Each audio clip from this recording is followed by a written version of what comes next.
after night, how easily I could be erased. I'd cook, clean, smile, and somehow still feel like I didn't exist. And that one night, it started just like all the others, but it ended in a way I never expected. So, if you're here, maybe you know what that feels like. To be needed, but not seen. To be touched, but not felt. To laugh, while secretly hoping someone would notice the crack in your voice. This isn't just a story about a dinner party. It's about what happens when the hunger for connection grows louder than your fear of judgment. And what you do when someone finally looks at you like you matter. So stay with me, because what happened next? It's the kind of thing that doesn't just change a night. It changes everything. Subscribe to Heartfelt Tales Unfold, because the next story might just mirror your silence. I've been married to Jude for 12 years. 12 long, quiet, practiced years. We used to be fire. We used to touch without needing a reason. He used to bring me tulips, never roses, always tulips. Said roses were too obvious. Said I was the kind of woman who deserved something different. Now, he brings me guest lists, schedules, instructions like I'm the housekeeper, not the woman he once said he couldn't sleep without. Our home. It's cozy, neat, everything in its place.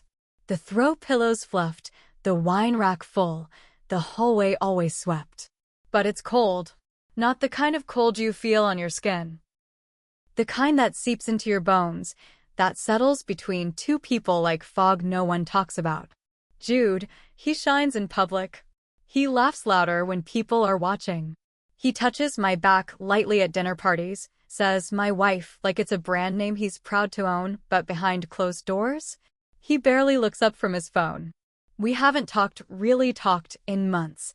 We go to bed at the same time, but live in different worlds. He's always texting, always planning, always somewhere else, even when he's sitting beside me. And me?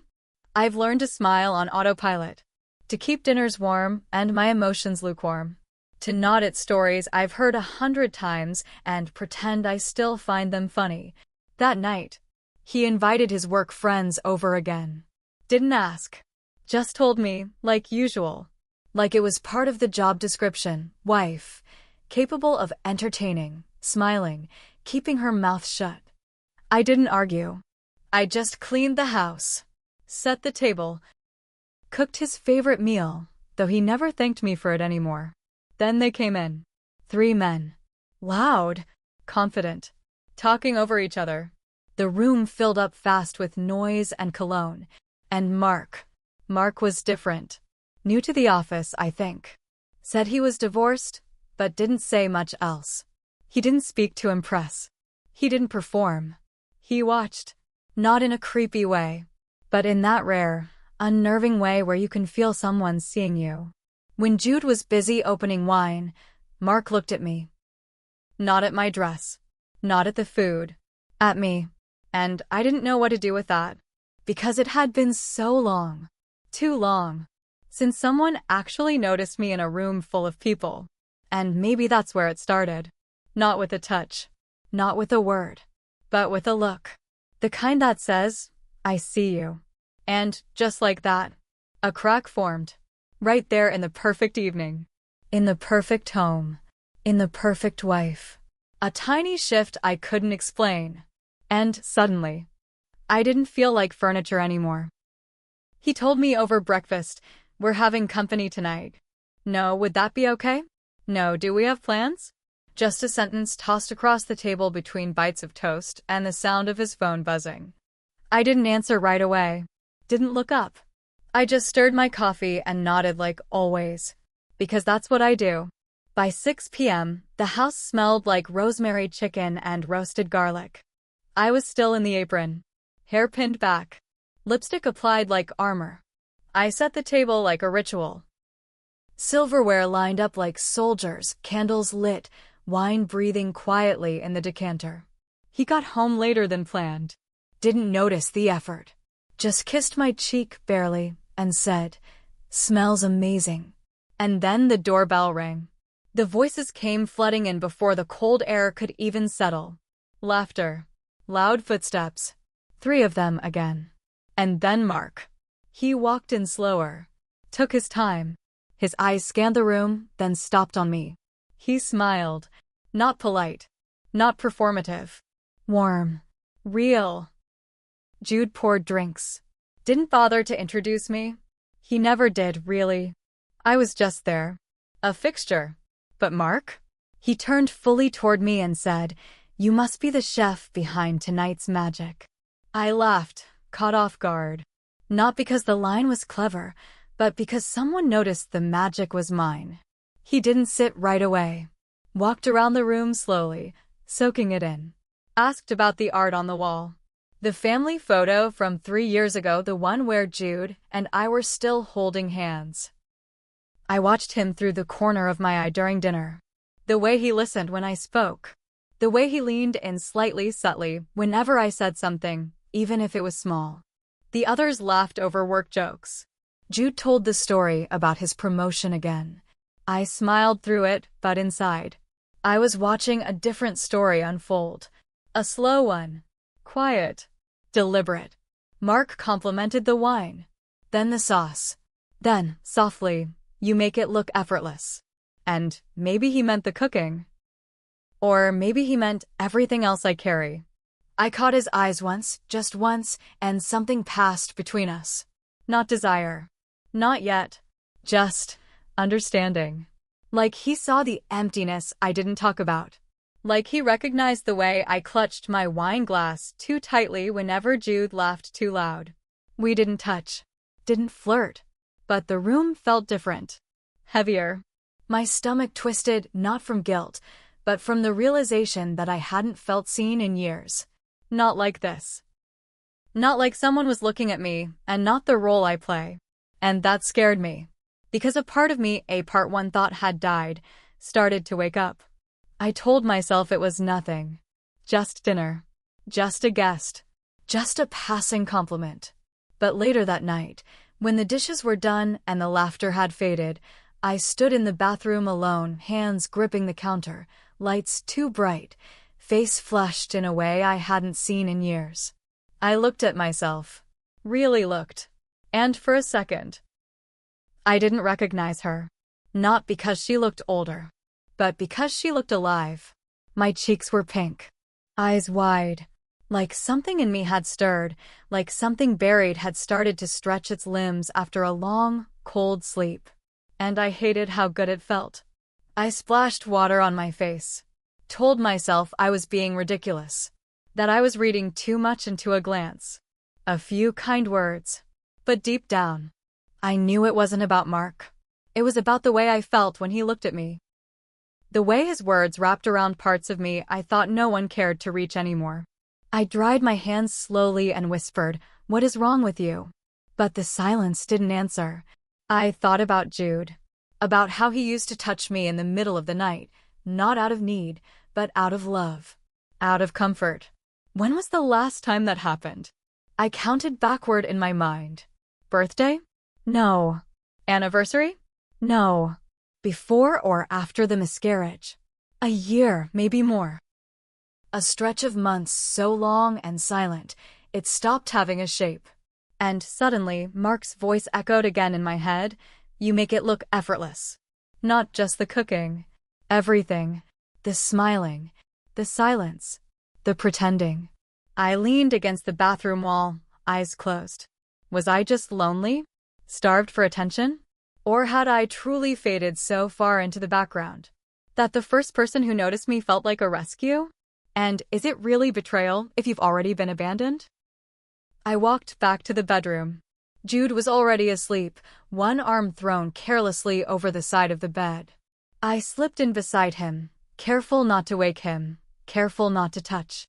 And all I could think about was how someone else's voice made me feel more real than my own husband's arms ever did. After dinner, they moved into the living room, the usual post-meal buzz, Jude in the center of it all, talking about market trends like they were gospel. I slipped into the kitchen. It's what I always do. Clear plates, rinse glasses, wipe down what's already clean, anything to stay in motion. I wasn't hiding. Not exactly. But I didn't want to sit on the edge of another conversation I didn't belong in.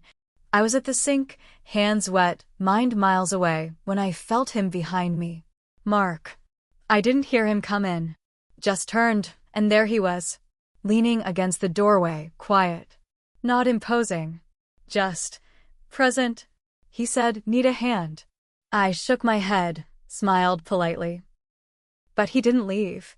He walked in slowly, picked up a towel, started drying dishes like it was the most natural thing in the world. We didn't speak at first. Just stood there, side by side. And for the first time in a long time, I didn't feel invisible. Then he said it. Softly, almost like he wasn't sure he should. "You deserve to be noticed." I froze. The plate in my hand still dripping. The words cutting straight through me like glass. I wanted to scream, or cry, or run. Instead, I whispered, "Please don't say that again." But I didn't move, not even an inch, because something in me, something tired and worn down, needed to hear it again. Not from him, but from someone. He didn't say anything after that. Just kept drying the dishes slowly, quietly. The kind of silence that wraps around you. Heavy, safe, dangerous. I turned to him. He looked at me like I was a question he'd already decided the answer to, but he didn't reach for me, didn't make a move. And that made it worse, because it left everything in my hands. It left me with choice. I could feel the pull, not just to him, but to something I hadn't felt in years, that part of myself that still wanted, still longed, still believed someone might actually see her. I wanted to step back, say something clever, push him away with grace. But I didn't. I just stood there, letting the moment hang in the air like perfume, unspoken, undeniable. And later, when they were gone, when the lights were off and the house returned to silence, I sat on the edge of my bed and whispered to the dark. It wasn't what happened that night that ruined me. It was what didn't, but almost did. It was 3 days later. The house was quiet. Jude had left early for a meeting. The kids were at school. And I was alone, folding laundry in the living room. Half distracted. Half trying to forget the way Mark's voice kept replaying in my head, like a song I didn't ask for. Then the doorbell rang. I wasn't expecting anyone. And when I opened it, there he was. Mark. His eyes softer this time. No crowd behind him. No laughter, no pretense. Just him, holding nothing but his car keys. He said he left his jacket, that he thought maybe it was still here. I told him it wasn't. I had already checked days ago. He didn't seem surprised.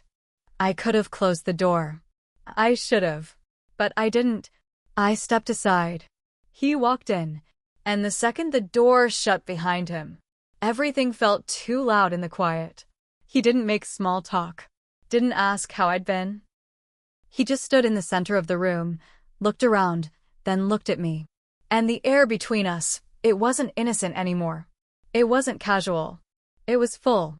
Full of the what if we'd both tried not to think about but failed. I asked him if he wanted coffee. He said no.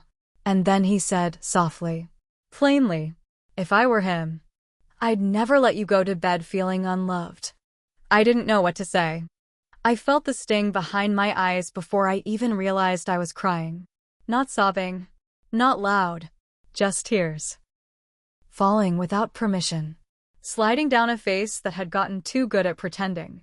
He didn't move closer, didn't touch me, but something about the way he stood still, open, honest. It made it hard to breathe. I stepped forward. One small step, and the space between us disappeared, not physically, but emotionally. Everything I'd buried, everything I'd denied. It was right there in the air between us. I could have reached for him, could have closed the gap. But instead, I closed my eyes, took a breath, and whispered, I can't. I won't. He nodded, didn't argue, didn't plead, just looked at me, like he understood. And then he turned, opened the door, and left. No jacket, no kiss, no mess on the surface. But underneath? Underneath, everything had shattered. Because nothing happened.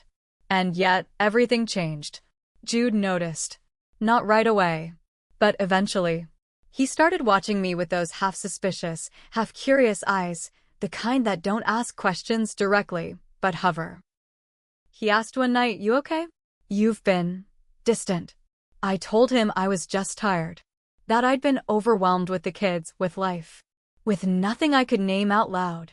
And then, as casually as I could, I mentioned that Mark had come by a few days ago. Said he left his jacket. I said it like it didn't matter. Like it was just an errand. A sentence. Jude shrugged. Laughed a little. He's harmless. But after that night, he started taking his phone with him when he left the room. Started locking it, even when he was just going to the bathroom. I noticed. But I didn't say anything, because suddenly we were both hiding things. Different things. But still, hiding. Mark didn't come around after that. No texts. No jokes. No jacket ever found. Just silence. And yet he was louder than ever in my head. I'd be cooking dinner, and I'd hear him. "You deserve to be noticed." I'd be lying in bed beside Jude, listening to the hum of his breath, and the words would creep back in. If I were him, I couldn't sleep. Not well. Not deeply. And when I did, I'd dream of a conversation that never happened. A touch that never came. A life that never existed. And I couldn't look Jude in the eyes. Not because of what I'd done, but because of what I'd felt. Because somehow, that felt worse. He was still the same. Still kind in public. Still distracted at home. Still calling me babe when he needed something, but forgetting my birthday until the morning of. And me? I was still there. Still cooking. Still cleaning. Still nodding at stories I didn't care about. But something inside me had shifted. Something small. Something dangerous. And I couldn't undo it, no matter how still I sat.